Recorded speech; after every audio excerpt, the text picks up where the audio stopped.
Jeremiah 26. Jeremiah's speech in the temple. At the beginning of the reign of Jehoiakim son of Josiah, king of Judah, this word came from the Lord. This is what the Lord says: Stand in the courtyard of the Lord's temple and speak all the words I have commanded you to speak to all Judah's cities that are coming to worship there. Do not hold back a word. Perhaps they will listen and return each from his evil way of life so that I might relent concerning the disaster that I plan to do to them because of the evil of their deeds.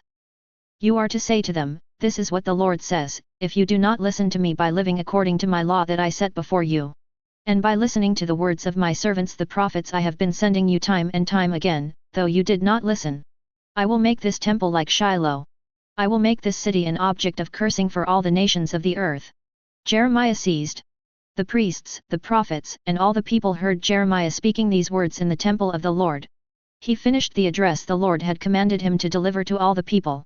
Then the priests, the prophets, and all the people took hold of him, yelling, You must surely die. How dare you prophesy in the name of the Lord? This temple will become like Shiloh and this city will become an uninhabited ruin.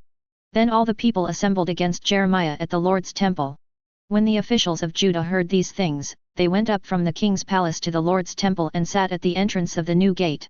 Then the priests and prophets said to the officials and all the people, This man deserves the death sentence because he has prophesied against this city, as you have heard with your own ears. Jeremiah's defense. Then Jeremiah said to all the officials and the people, The Lord sent me to prophesy all the words that you have heard against this temple and city. So now, correct your ways and deeds and obey the voice of the Lord your God so that he might relent concerning the disaster that he warned about. As for me, here I am in your hands, do to me what you think is good and right. But know for certain that if you put me to death, you will bring innocent blood on yourselves, on this city, and on its residents, for it is certain the Lord has sent me to speak all these things directly to you. Jeremiah released.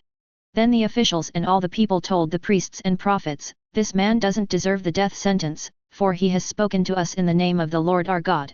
Some of the elders of the land stood up and said to all the assembled people, Micah the Morshite prophesied in the days of Hezekiah king of Judah and said to all the people of Judah, This is what the Lord of hosts says, Zion will be plowed like a field, Jerusalem will become ruins, and the Temple Mount a forested hill. Did Hezekiah king of Judah and all the people of Judah put him to death? Did he not fear the Lord and plead for the Lord's favor, and did not the Lord relent concerning the disaster he had pronounced against them? We are about to bring great harm on ourselves. The prophet Uriah. Another man was also prophesying in the name of the Lord, Uriah son of Shemaiah from Kiriath-Jearim. He prophesied against this city and against this land in words like all those of Jeremiah. King Jehoiakim, all his warriors, and all the officials heard his words, and the king tried to put him to death. When Uriah heard, he fled in fear and went to Egypt. But King Jehoiakim sent men to Egypt. Elnathan son of Akbor and certain other men with him went to Egypt. They brought Uriah out of Egypt and took him to King Jehoiakim, who executed him with the sword and threw his corpse into the burial place of the common people. But Ahikam son of Shaphan supported Jeremiah, so he was not handed over to the people to be put to death.